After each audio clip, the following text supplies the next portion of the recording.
Bom dia. Bom dia. A graça e a paz Amém. do Senhor Jesus Cristo esteja sobre nós. Amém? Amém. O João Paulo trouxe uma sequência de mensagens e eu confesso aos irmãos que na primeira mensagem, que ele falou o caminho de Caim, um versículo ficou... Sabe quando tem versículos que ficam presos assim, Me segurou. E há algum tempo eu estou meditando nesse versículo. E eu queria, nessa manhã, compartilhar com vocês um pouco acerca desse verso. E eu queria convidar você a abrir sua Bíblia comigo em Gênesis, capítulo 4. Texto bem conhecido, O diálogo entre o nosso Senhor e Caim. Então disse o Senhor: por que andas irado? E por que descaiu o teu semblante? Se procederes bem, não é certo que serás aceito? Se todavia procederes mal, eis que o pecado jaz à porta, e o seu desejo será contra ti, mas a ti cumpre dominá-lo. Alguém aqui tem dúvida que o Senhor Jesus nos capacitou com a graça, com o dom, para que a gente governe as nossas vidas? Alguém tem dúvida? Por exemplo, se você abrir em Gálatas, capítulo 6, e ver lá o fruto do Espírito, qual é um dos fruto do Espírito? Domínio próprio. Aí se você olhar para a vida de José, José teve um sonho. Eu não quero, dizer acerca do sonho de José, mas ele sonhou com o sol e a lua se prostravam. A interpretação lá é que o pai e a mãe. Mas vocês perceberam que quando Deus criou o sol e a lua, ele deu o quê para o sol e para a lua? Governo. O que esse sonho representa na vida de José? Você tem governo. E aí a gente conhece toda a história de José. E como ele exatamente o pecado estava constantemente sobre a vida de José. Amém? Amém. Sim ou não? Sim. Mas ele dominava. Porque ele tinha governo. O Senhor não tirou esse governo de nós. O Senhor, Ele nos capacita a compreender como é importante a gente governar. E principalmente nesses dias onde está em alta a questão das emoções, As pessoas estão sendo governadas pelas emoções, pelos sentimentos. E o nosso coração, ele é assombrosamente corrupto, enganoso. Mas as pessoas estão andando, sendo governadas por suas emoções. Por isso que esse verso da conversa do Senhor com Caim está falando no meu coração. E eu queria te desafiar nessa manhã a você compreender por que nós precisamos cada vez mais governar as nossas ações, o nosso pensar, o nosso falar. Porque está chegando um dia, está chegando a hora em que vem meu Senhor e Ele há de julgar. Vocês se lembram desse texto? E interessante que quando a gente fala de governo das nossas emoções, dos nossos sentimentos, uma coisa que me vem à mente é o tempo. E quando a gente fala de tempo, a gente tem o tempo no passado, no presente e no futuro. Amém? Amém. Concorda? Você pode mexer com o passado? Não. Você pode mexer com o futuro? Não. Porque o futuro ao Pai Pertence. pertence. Mas e o presente? Sim. E o agora? Como você está governando o seu agora? Porque as suas ações agora vão repercutir no futuro. As suas ações vão ter peso em relação ao seu futuro. Como que você está governando. Porque o Senhor Jesus, no Evangelho de Mateus, e eu queria convidar você a abrir comigo em Mateus, capítulo, eu não vou conseguir ler tudo, mas eu aconselho você meditar, se debruçar em Mateus 24 e 25.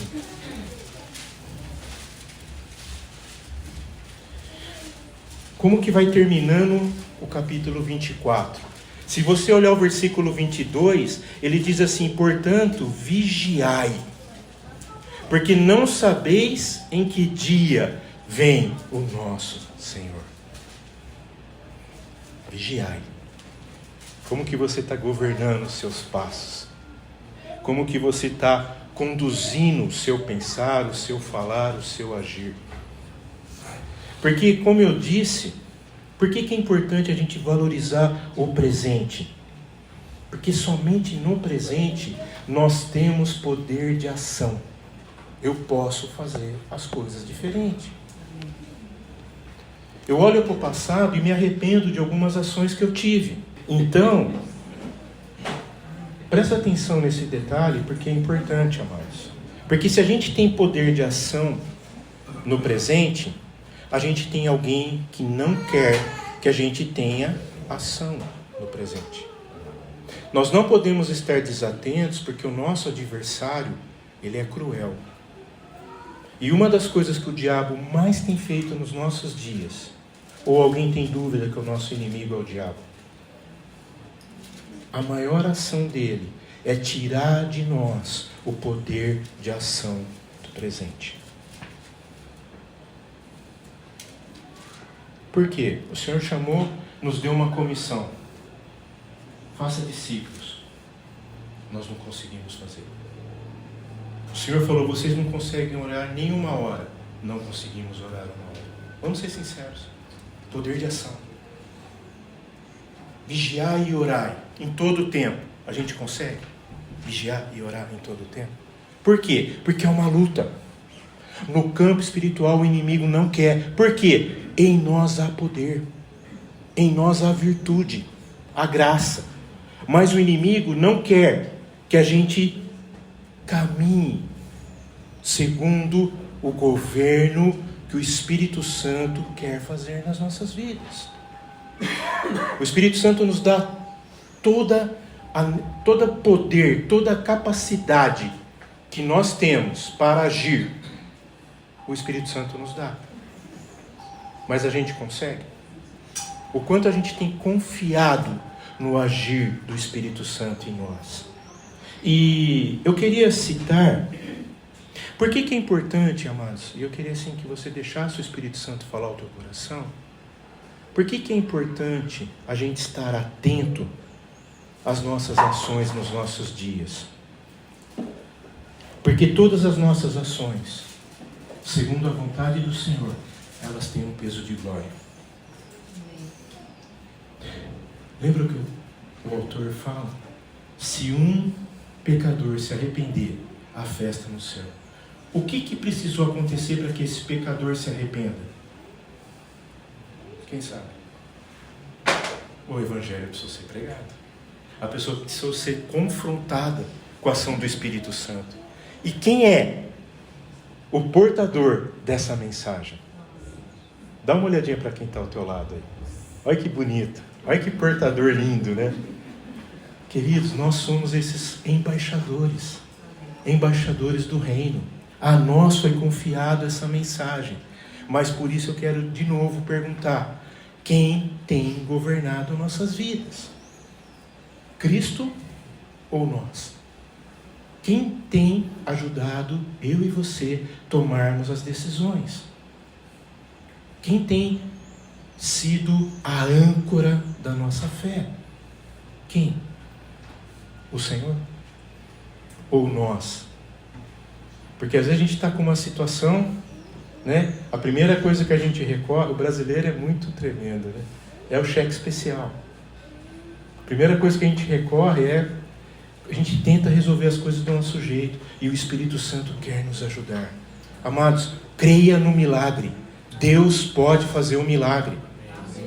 Deus pode mudar as coisas. E eu queria destacar nessa manhã, aqui no capítulo 25, duas parábolas. Duas parábolas. Como eu sempre tenho e ensinei os jovens lá, né? Parábola já tem explicação. Então eu não vou explicar a parábola. Mas eu acho que essas parábolas falam muito com a gente. Por quê? Se a gente está falando sobre governo e o Senhor nos deu a capacidade de governar nossas vidas, nossas escolhas, o meu pensar, o meu falar, o meu agir, então é importante a gente entender, em cima da primeira parábola aqui, que é a parábola das 10 virgens. Mateus 25, de 1 a 13. O que essa parábola está nos ensinando? Quem já leu, o que você acha que a parábola das 10 virgens nos ensina? Que nós precisamos estar preparados, vigilantes, atentos. Porque nós não sabemos o dia que ele vem. Como eu li aqui, Mateus 24, 42. Nós não sabemos. Mas certamente ele vem. Amém? Aleluia. Maranata. Ó, vem, Senhor Jesus. Mas ele, tão tremendo, que Pai amoroso que nós temos, ele nos orienta. E por que é importante a gente entender a parábola das 10 virgens? Porque, amados, tem um detalhe na vida minha e sua, nesses dias que nós estamos vivendo, que tem desfocado. Lembra, domingo passado o Fonseca estava aqui, ele falou sobre estar desfocado. E sabe o que nos desfoca do alvo? A distração. E alguns detalhes que eu queria conversar com você, vamos ler, né, a parábola, perdão. Então, Mateus 25, 1. Então o reino do céu será semelhante a 10 virgens, que tomando as suas lâmpadas, saíram a encontrar-se com o noivo. Primeira pergunta que eu queria fazer para vocês. Tinha diferença entre as 10 virgens? Todas elas eram iguais aqui? O que vocês acham? Todas elas tinham a sua lâmpada. Sabe qual a diferença que eu vejo aqui, amados? O azeite. E quando a gente fala de azeite na Bíblia, o simbolismo é a presença do Espírito Santo. Aqui para mim, todas elas tinham a mesma ferramenta, a mesma capacidade. Concorda? Mas aí começa a narrativa. 5 dentre elas eram e 5 prudentes. Mas 5 eram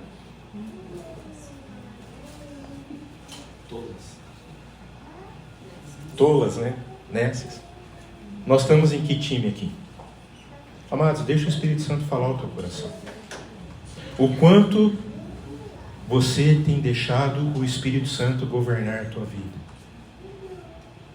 Porque ou você está sendo tolo, ou você está sendo prudente. Não tem outra nomenclatura. Concorda? Mas não para aí. As nécias, ao tomarem suas lâmpadas, não levaram azeite consigo. Deixa eu insistir. As lâmpadas eram iguais. Nenhum de nós aqui pode falar que não tem a capacidade do Espírito Santo. Nenhum aqui. Porque o Espírito Santo nos presenteia com o carisma, o dom que é presente do Pai. Todos nós. Mas o que nós estamos fazendo com o presente que Deus tem nos dado? O que nós temos feito? Como nós temos trabalhado? As nécias tomaram suas lâmpadas, mas não levaram o azeite. Eu fico pensando, eu tenho o Espírito Santo, mas eu não consulto Ele. Eu vou enfrentar uma situação no campo espiritual e eu vou de peito aberto. mas sem o Espírito Santo. Amados, que terrível isso. Que terrível. Que terrível. Essa parábola, ela começa nos ensinando a sabedoria de ser guiado pelo Espírito. E ele continua: no entanto, as prudentes, além das lâmpadas, levaram azeite nas vasilhas. Como está a tua vasilha? E tardando o noivo, foram todas tomadas de sono e adormeceram. Mas, vocês percebem, as dificuldades também vêm para todos. Não tem diferença. Todos nós somos atribulados. Todos nós ficamos perplexos. Todos, nenhum escapa. Todos nós. Mas a diferença é como nós temos governado as nossas tribulações. Eu estou entendendo por que eu estou no deserto? Às vezes a gente fica no deserto, mas não entende a ação pedagógica do deserto na nossa vida. Precisamos aprender.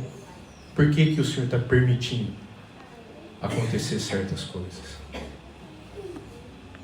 E à meia-noite ouviu-se o grito: eis o noivo, sai ao seu encontro. Então levantaram todas aquelas virgens e prepararam suas lâmpadas. E as nécias disseram às prudentes: dai-nos do vosso azeite, porque as nossas lâmpadas estão se apagando. Mas as prudentes responderam: não, para que não nos falte a nós e a vós outras, ide antes aos que vendem e comprai. Sabe uma coisa que eu fico pensativo aqui, amados? Às vezes a gente está vendo alguma pessoa perto de nós, passando uma situação. Não adianta você querer emprestar aquilo que Deus deu a você. Você precisa ser um instrumento de Deus na vida dessa pessoa. O que o Espírito Santo te deu, você precisa lutar com as suas forças. Lembra o episódio de Davi e Golias? O que tentaram colocar em Davi? Era dele? Servia?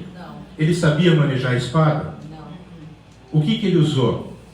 A funda e as pedrinhas, os seixos, né? Aquilo que ele sabia manejar. Às vezes nós estamos lutando com armas que não são nossas. Por isso a gente erra. A gente não acerta o alvo.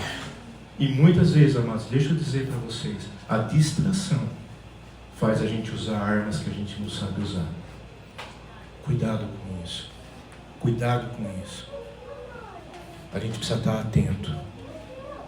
A gente precisa entender o que nós estamos fazendo com algo que é muito importante na nossa vida.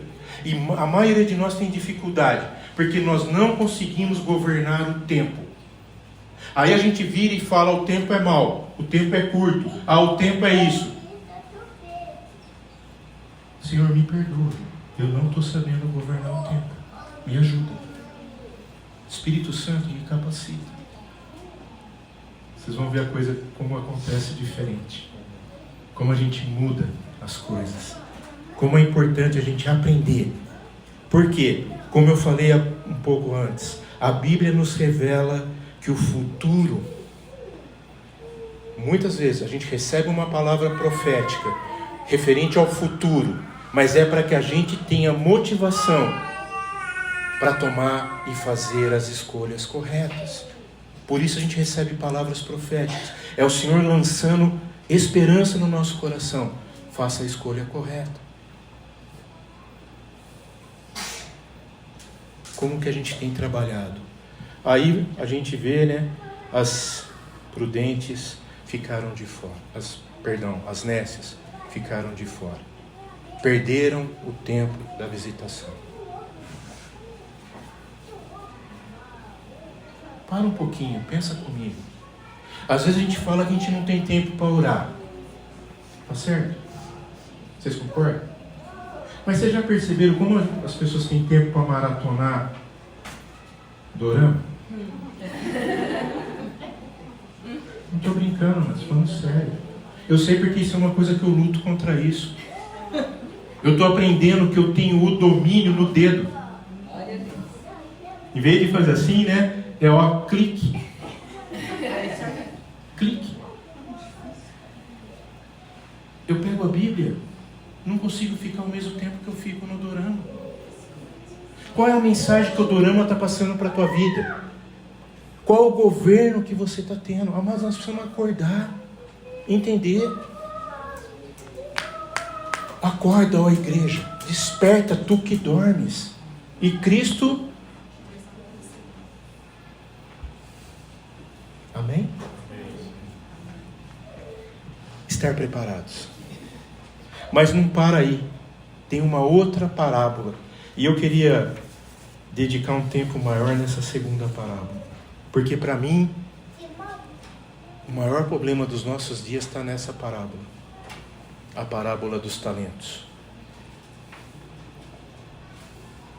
Se tem uma coisa que dói no meu coração, é ver um discípulo enterrar talento. Deixa eu dizer algo para vocês. O talento não é nosso. Como eu falei, talento é dom. Dom é carisma, é presente. Deus nos dá. Mas é um presente que Ele nos dá para abençoar a vida do outro.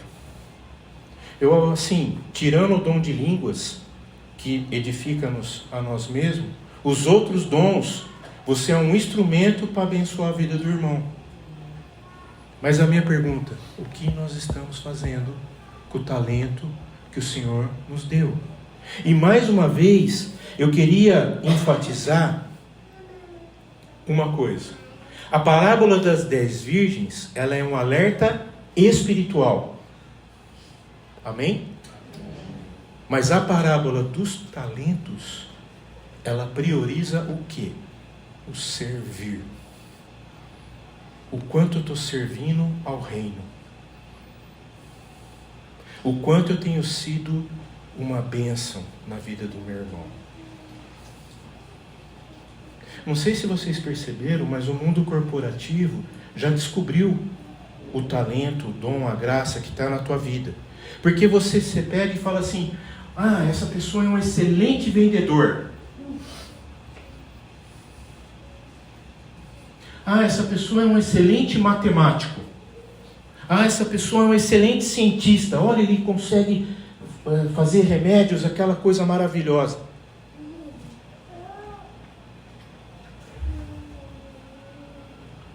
Quem deu a inteligência? Ou a gente acha que nós nascemos com a inteligência? Nascemos, tá? Antropologicamente falando, nós nascemos com as faculdades do pensar, do agir, de ser criativo, mas com um propósito. O quanto nós temos edificado o reino com a inteligência, com a graça, com o carisma, com aquilo que o Senhor tem nos dado. Se eu sou um excelente vendedor, que vendo até água, né? Pingo, eu esqueci o provérbio que fala, dá nó em pingo d'água, né? Vende areia no deserto, isso, obrigado. Por quê? Porque com certeza você vai ser alguém que vai ganhar almas para o reino. Mas às vezes você está ganhando muito para encher o teu bolso, formar o primeiro milhão, né? Que agora a moda é ganhar o primeiro milhão. E o quanto a gente tem ganhado para o reino? E uma coisa que eu queria alertar para vocês, alguns contrastes que essa parábola dos talentos nos dá. Eu não estou lendo a parábola porque eu acho que a maioria conhece. Vocês querem que eu leia ou não? Porque eu estou querendo ser rápido aqui, né? Está muito quente, eu quero... Amado, deixa eu dar uma boa notícia para você. O inferno é pior. Aqui está fresquinho. Viu? Então, o primeiro contraste que eu queria que você visse comigo nessa parábola do talento, e presta atenção, deixa o Espírito Santo falar ao teu coração. O primeiro que eu quero destacar, versículo 15, 25, 15. A um deu 5 talentos, a outro deu 2, a outro deu 1, a cada um segundo a sua própria. Não venha me dizer que você não tem capacidade. Porque para de pensar que você precisa ter 5 para ter capacidade. Não tenha demérito, não pense que é ruim você ter só 1. Mas esse 1 você precisa saber governar. Entenderam? Porque o Senhor dá segundo a sua capacidade. Todos nós aqui temos capacidade de trabalhar o talento, o dom, a graça que Deus nos dá. Então, o primeiro ponto que eu queria destacar: o Senhor dá. Você percebe que nós somos promovidos? Consegue entender ou não? Nós tínhamos a posição de escravos. Concordam ou não? Sim. Como o Carlos Sá gosta de falar, nós somos os escravos da orelha furada, né? Aquele que escolhe continuar servindo o seu Senhor. Somos escravos de orelha furada. Só que o Senhor nos promoveu de escravo para mordomos, porque Ele confia a nós. Ele confia, Ele entrega. Então Ele eleva a nossa posição. O Senhor dá a mim e a você a possibilidade de trabalhar as riquezas do reino. Sabe, mas às vezes a gente pensa de riqueza, né? A gente fica preso em ouro, em prata, em coisas preciosas. A riqueza é você olhar para um paralítico e a sua fé falar: levanta e anda. O Senhor te dá isso. Ou você olhar para alguém que está enfermo e falar: você ser curada em nome de Jesus. Creia. Para mim, isso não tem riqueza maior. O que é o ouro? O que é a prata? Se eu consigo orar e um cego volta a ver. Amados, essas graças não foram tiradas de nós. O diabo não conseguiu. Amém. Ele não conseguiu tirar os dons que o Senhor nos deu de graça. Por que você não trabalha? Por que você não crê? Que você pode tocar na vida do irmão e o irmão receber. Por que nós não temos feito isso? O que nós estamos fazendo com o talento que o Senhor nos deu? O Senhor dá. Os talentos, amados, foram entregues a mim e a você, no sentido da gente confiar, acreditar que o Senhor nos faz capazes. Eu amo ler o Evangelho de Marcos, quando ele termina e ele fala do poder da pregação do Evangelho. Porque o Evangelho, quando entra numa casa, a vida é transformada. O alcoólatra deixa de ser alcoólatra. A prostituta deixa de ser prostituta. Porque ela recebeu as boas novas do reino. Poder, o dunamis de Deus. E como vocês sabem, eu gosto sempre de traduzir dunamis, não só como explosão de dinamite, mas uma das traduções de dunamis é milagre. Creia no milagre. O milagre está aí. O milagre pode acontecer. São oportunidades espirituais que o Senhor nos capacita para conquistar aqueles que estão longe do Pai, a se reconciliar com Ele. Se for necessário, o Senhor abre o Mar Vermelho novamente. Se for necessário, o Senhor faz coisas que nós não estamos deixando de acreditar. Se for preciso você entrar na cova do leão, se for a vontade do Senhor, os leões vão sentar e vão cantar um corinho com você. Porque Ele reina. Amém. Creia nisso.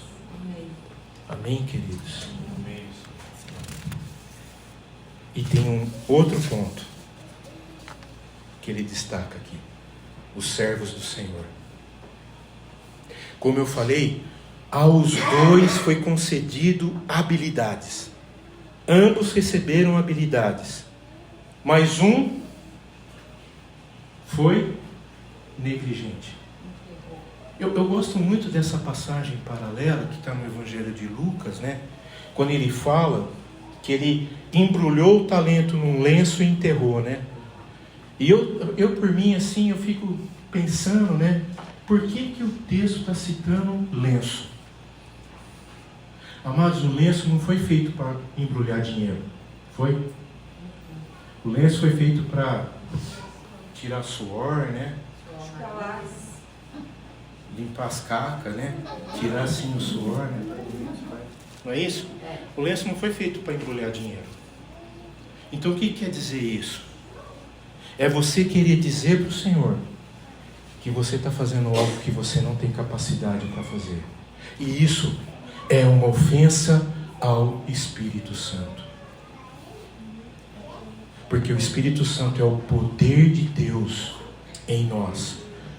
Romanos 8, 28. Nós não sabemos orar como convém, mas o Espírito Santo intercede por nós. E o Pai, que conhece a mente do Espírito, trabalha nas nossas vidas. Amados, que bênção é a gente ter a oportunidade de entender o que o Senhor Jesus está nos trazendo com essas parábolas. Como eu falei, ele está ensinando aqui acerca de coisas futuras, mas que repercute agora. Como que nós estamos governando os dons que o Senhor nos deu. Os outros 2 servos aqui tinham fé e trabalharam. Agora esse servo, por preguiça, como eu falei, falta de habilidade, ele não pode falar. Mas por preguiça, negligência, ele enterrou. Aí eu pergunto para você, e assim você não precisa me responder, mas deixa o Espírito Santo falar ao teu coração. O que nós temos feito com o dom que o Senhor nos deu? Às vezes a gente tem uma facilidade de olhar o dom na vida do irmão e falar assim, você não está tocando no louvor. Por que você não está tocando no louvor? Aí o Espírito Santo fala, para de olhar o cisco que está no seu irmão e olha a trave que está no teu olho. Porque se você está falando que o irmão não está cuidando do dom que Deus deu a ele, e o seu dom? Amados, o Senhor não nos chamou para sermos juízes. O Senhor nos chamou para sermos discípulos, obedientes, que servem ao seu Senhor. Não podemos esquecer que tanto a parábola das virgens como a parábola do talento, eles trazem ou nos lembram acerca de condenação. Por quê? Porque tanto uma como a outra fala de privilégios que o Senhor nos concede e que nós abrimos mão.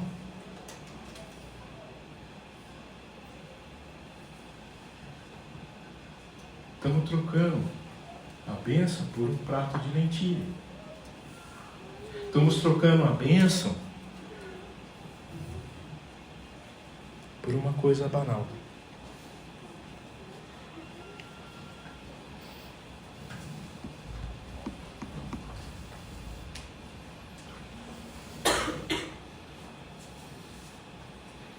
E eu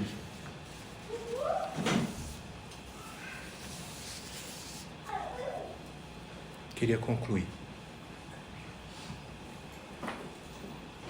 dizendo que Mateus 25 ele termina, muitos acham que é uma parábola e não é uma parábola. Dos versículos 31 ao 46,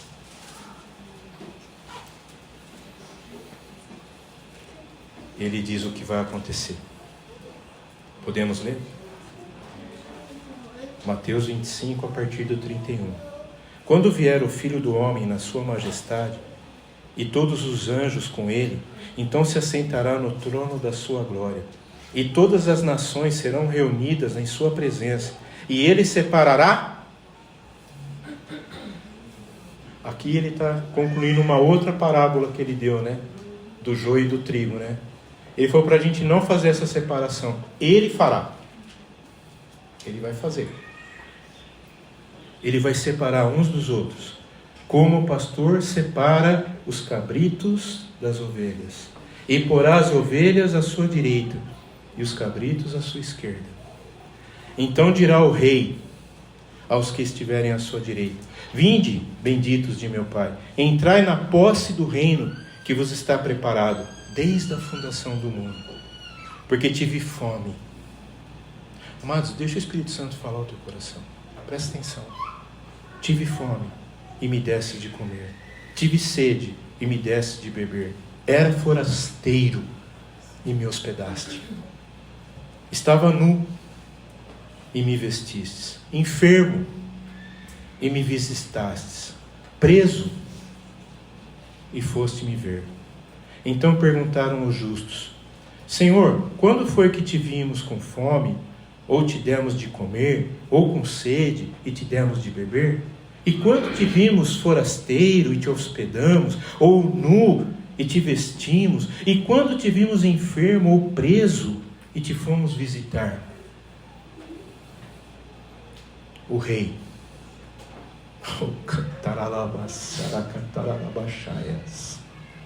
o rei respondeu: em verdade vos afirmo que sempre que fizestes a um dos meus pequeninos irmãos, a mim fizeste. Então o rei dirá também aos que estiveram à sua esquerda: apartai-vos de mim, malditos, para o fogo eterno, preparados para o diabo e seus anjos. Posso fazer um parênteses aqui? Amados, o inferno não foi feito para o homem. O inferno foi criado para Satanás e suas hostes de anjos caídos. Só que qual tem sido a tarefa de Satanás? Levar o homem, que é a menina dos olhos de Deus, para um lugar aonde Deus não criou para que o homem vivesse. Os desejos do coração, os desejos de um coração empedernido, têm levado ao homem para um lugar aonde Deus não queria que ele estivesse.